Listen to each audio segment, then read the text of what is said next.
اور اینڈ میں جو کہ یہاں کے ذمہ دار لوگ ہیں جنہوں نے ایک میرے سامنے بات رکھی تھی، انہوں نے فرمایا تھا کہ بھائی میں بتا دوں کہ درس قرآن میں میرا اس وقت کیا رول ہے. یہ ہے کہ درس قرآن کا جو انٹرنیشنل پلیٹ فارم ہے اس کے اندر جب بھی میں سویڈن میں موجود ہوتا ہوں، کیونکہ کچھ دفعہ ایسا ہوتا ہے کہ سفر پہ نکلے ہوئے ہوتے ہیں، ابھی بھی سفر وغیرہ چل رہے ہیں، تو جب سفر پہ نہیں ہوتے تو اپنے مقام پہ ہوتا ہوں. اور اسکول میں جمعہ نہیں ہوتا، اسکول کے جمعے درس قرآن سے نہیں ہوتے، میں اسکول میں جو ذمہ داری ہے جمعہ پڑھانے کی وہیں کی لوکل زبان میں، ورنہ جب مسجد میں جمعہ پڑھاتا ہوں، وہاں کی کچھ چند مساجد کی ذمہ داری ہے، تو اس میں جب جمعہ ہوتا ہے یا عید کی نماز ہوتی ہے یا کوئی اور پروگرام ہوتا ہے تو وہ درس قرآن انٹرنیشنل سے لائیو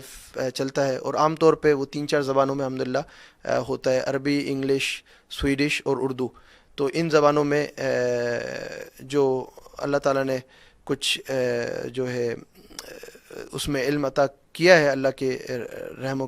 کرم و فضل سے، تو اس زبانوں میں جو ہے درس قرآن سے جو ہے ہم اس پروگرام کو لائیو کرتے ہیں انٹرنیشنل سے. اور آپ بھی جو ہے جو بھی اس پروگرام کو سنیں اور جو تو لوگوں تک یہ بات پہنچائے، کیونکہ دیکھیں خیر کی بات پہنچانا جو ہے اللہ تعالیٰ جو نبی صلی اللہ علیہ وسلم کے فرمان خیر الناس من ینفع الناس، تم میں سے بہتر بندہ وہی ہے جو لوگوں کے لیے بہتری چاہے. تو اگر ہم کوئی خیر کی بات سن رہے ہیں، خیر کا کام کر رہے ہیں لوگوں کے لیے تو بہت اچھا، خود بھی کریں اور لوگوں کے جو ہم لوگوں کو سن رہے ہیں کہ بھئی ادھر خیر کی بات ہو رہی ہے، لوگوں کو بھی اس کی طرف ہم گائیڈ کریں. تو درس قرآن کا ہم نے بھی خود دیکھا کہ الحمدللہ بھی کافی یورپ کے بھی علماء جو ہے اور یورپ کے بھی حضرات درس قرآن انٹرنیشنل سے جو ہے اپنے جو خدمات ہیں وہ لوگوں کو دکھانے کے لیے نہیں، صرف آگاہ کرنے کے لیے کہ یہاں کام ہو رہا ہے، اللہ کرنا تو اللہ کے لیے، تو وہ کام الحمدللہ وہ بھی چل رہا ہے. تو آپ لوگ بھی جو ہے درس قرآن کے جتنے بھی درس قرآن لائیو ہے، درس قرآن ڈیلی ہے، درس قرآن .com ہے، درس قرآن انٹرنیشنل ہے، آپ لوگ خود بھی اس پہ سنیں اور جو ہے لوگوں کو بھی اس کی طرف انشاءاللہ متوجہ کریں، کیونکہ ہم خیر میں حصہ لیں گے لوگوں کو. دیکھیں آج زمانہ ایسا ہے کہ کمزوری آ گئی ہے، اسکول کے اندر بھی ڈیجیٹل بات، میرا کیونکہ اسکول لائن سے تعلق ہے اس پہ میں کروں کہ کیوں میں یہ بات کر رہا ہوں.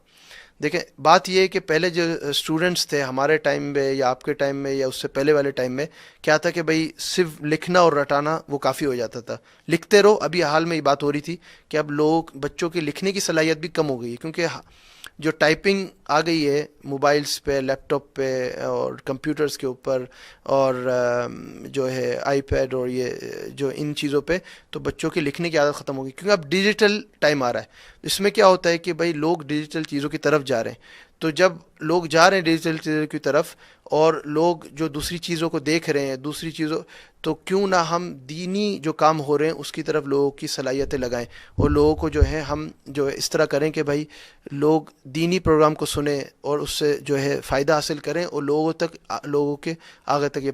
پیغام جو ہے پہنچانے والے بنائیں. تو اللہ تعالیٰ جو ہمیں جو ہے عمل کی توفیق عطا فرمائے اور دوسروں تک جو ہے خیر کی بات پہنچانے والا بنائے، اخلاص سے کام کرنے والا بنائے. اور جہاں ہم جائیں، چاہے ہم پاکستانی ہیں، چاہے ہم سویڈش نیشنل ہے، چاہے ہم برٹش نیشنل ہے، کوئی بھی نیشنلٹی ہمارے ساتھ ہے، ہم یہ سوچیں کہ بھائی ہم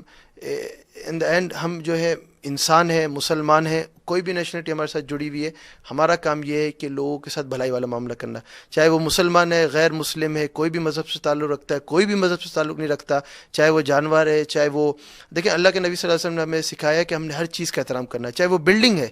چاہے وہ ایک درخت ہے، چاہے وہ پتا ہے، چاہے وہ جانور ہے، چاہے وہ انسان ہے، نہیں انسان ہے، ہم نے ہر چیز کا احترام کرنا ہے. تو اللہ تعالیٰ ہمیں ہر چیز کا احترام کرنے کی توفیق عطا فرمائے اور صحیح معنوں میں انسان اور مسلمان بننے کی توفیق عطا فرمائے، اور جو خیر کی بات ہے خود بھی اس پر عمل کرنے کی توفیق عطا فرمائے اور لوگوں تک یہ پیغام لے جانے والا بنائے. اسی کے ساتھ انشاءاللہ میں اجازت چاہتا ہوں. آپ جو ہے آپ سب حضرات سے درخواست ہے کہ اب جو یہ حالات ہیں مسلمانوں کے اوپر، اس میں ہم یہ سوچیں کہ اللہ تعالیٰ ہم سے امتحان لے رہے ہیں. یہ نہ سوچیں کہ بھائی جن پہ جو حالات آئے ہیں وہ انہی کی اعمال کی وجہ سے ہیں. اللہ تعالیٰ ہمیں آگاہ کر رہے ہیں کہ بھائی کل کو آپ پہ بھی حالات آ سکتے ہیں. تو ہم مسلمانوں کے لیے اور امت کے لیے خصوصاً اور مسلمان امت کے لیے، پاکستان کے لیے اور پوری دنیا میں جو مسلمان ہیں ان کے لیے دعا کریں کہ اللہ تعالیٰ ان کو اسلام پہ زندگی اور ایمان پہ خاتمہ نصیب فرمائے، ان کی حفاظت فرمائے، ہم سب کو جو ہے ترقی نصیب عطا فرمائے اور ہم سب کو نیک اور ایک بنائے.